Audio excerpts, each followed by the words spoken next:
Il n'y a personne qui n'a pas été heureux. Tout le monde a été heureux. Mais le problème, c'est qu'ils ne sont pas capables de maintenir cet état, c'est tout.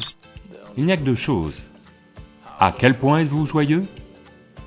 Et combien de joie donnez-vous aux gens autour de vous? Faites simplement ceci pendant 2 jours et voyez. Vous deviendrez quelque chose de vraiment fantastique en vous-même.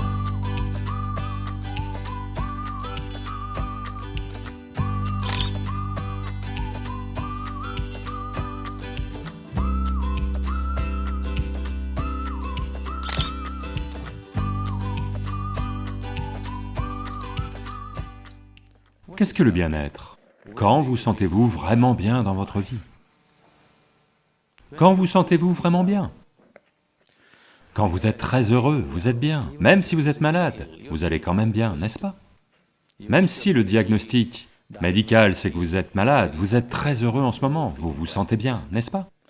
Donc fondamentalement, le bien-être est un certain niveau de joie, une certaine exubérance de la vie. Qu'est-ce que le bonheur?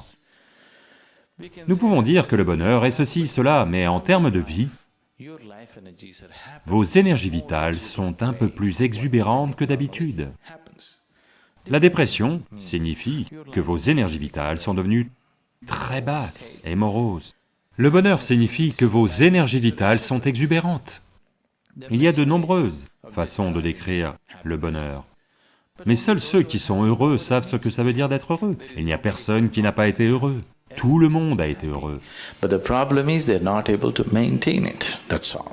Mais le problème, c'est qu'ils ne sont pas capables de maintenir cet état, c'est tout.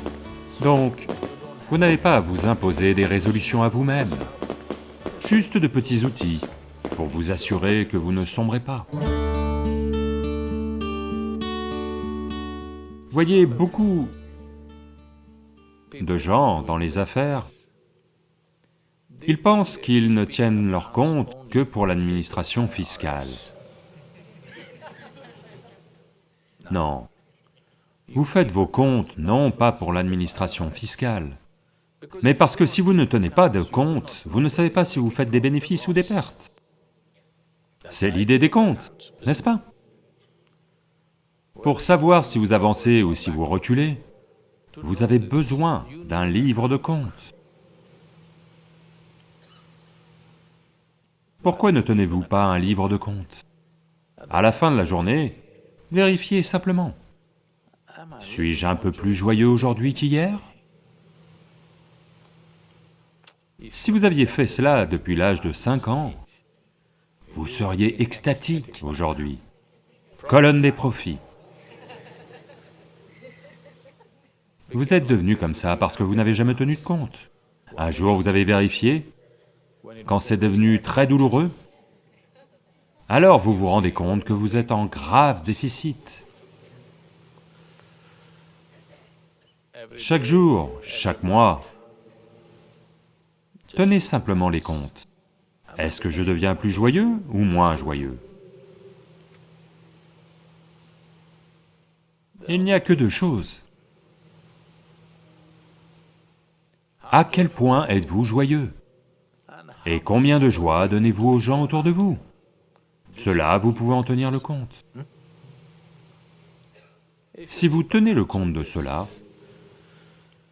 les gens tiennent le compte de leur argent, comme s'ils allaient l'emporter avec eux.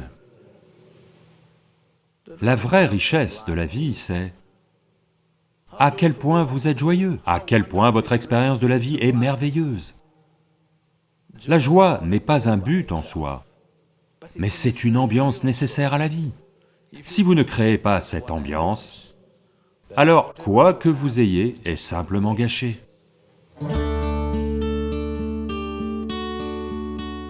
Demain matin, si vous vous réveillez...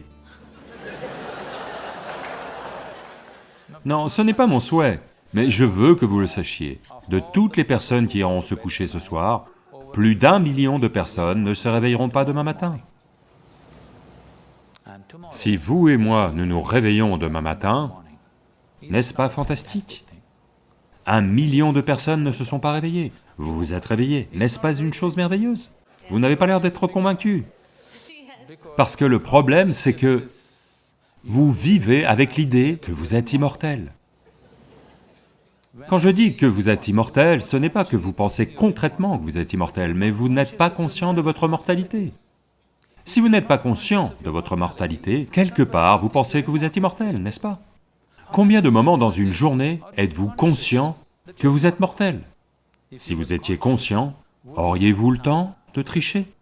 Auriez-vous le temps de vous battre avec quelqu'un? Auriez-vous le temps de faire des bêtises avec votre vie? Si vous étiez conscient que vous êtes mortel, vous ne feriez rien d'autre que ce qui est absolument nécessaire pour vous et tout le monde autour de vous.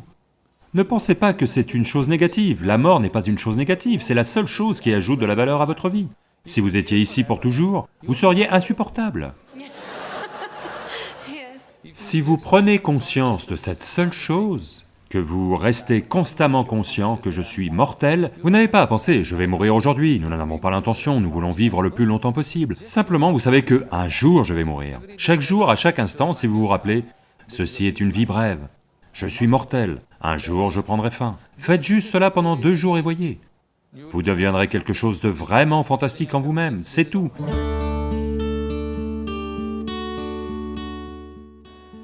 C'est l'essence même du yoga. Le premier enseignement à avoir été énoncé, c'est que c'est votre karma, c'est-à-dire que c'est vous qui en êtes l'auteur. Votre vie et l'expérience de votre vie sont entièrement votre fabrication. Si cette seule chose ne vous pénètre pas absolument, vous ne ferez pas les changements nécessaires.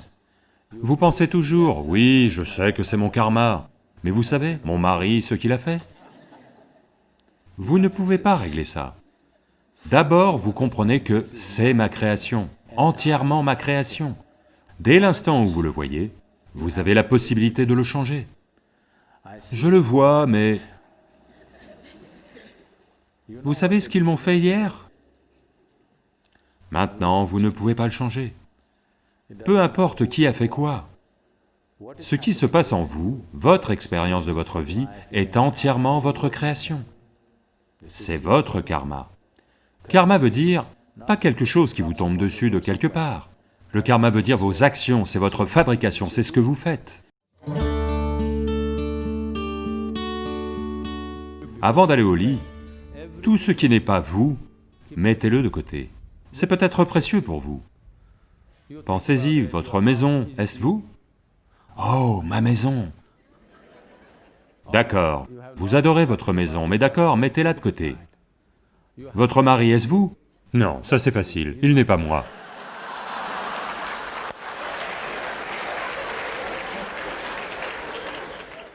Mes enfants? Sont-ils moi? Oh, un peu difficile, mais non, ils ne sont pas moi. Ils commencent à vous le dire, s'ils ont 12 ans, ils vous l'ont déjà dit. Alors, les vêtements que vous portez, est-ce vous? Non. Le corps que vous portez, est-ce vous? Non. Toutes ces pensées et émotions, est-ce vous? Non. Tout ce qui n'est pas vous, faites-en un tas. Pas physiquement, faites simplement cela mentalement. Mettez tout de côté. Laissez-moi voir. Chaque jour, vous pratiquez ceci. Un jour, lorsque vous réussirez à mettre de côté tout ce que vous n'êtes pas, ce que vous êtes sera là.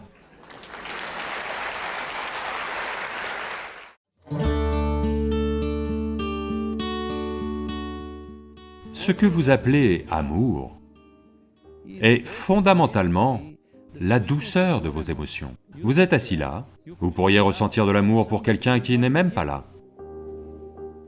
Donc ça n'a rien à voir avec personne. C'est juste la douceur de vos émotions. Maintenant, votre histoire d'amour, votre capacité à aimer, est-elle en démarrage automatique ou en démarrage assisté? Vous pouvez utiliser une autre personne pour stimuler cela en vous, ou vous pouvez être en démarrage automatique.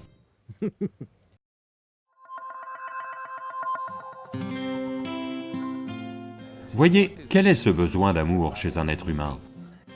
En permanence, un être humain aspire à être quelque chose de plus que ce qu'il est là maintenant.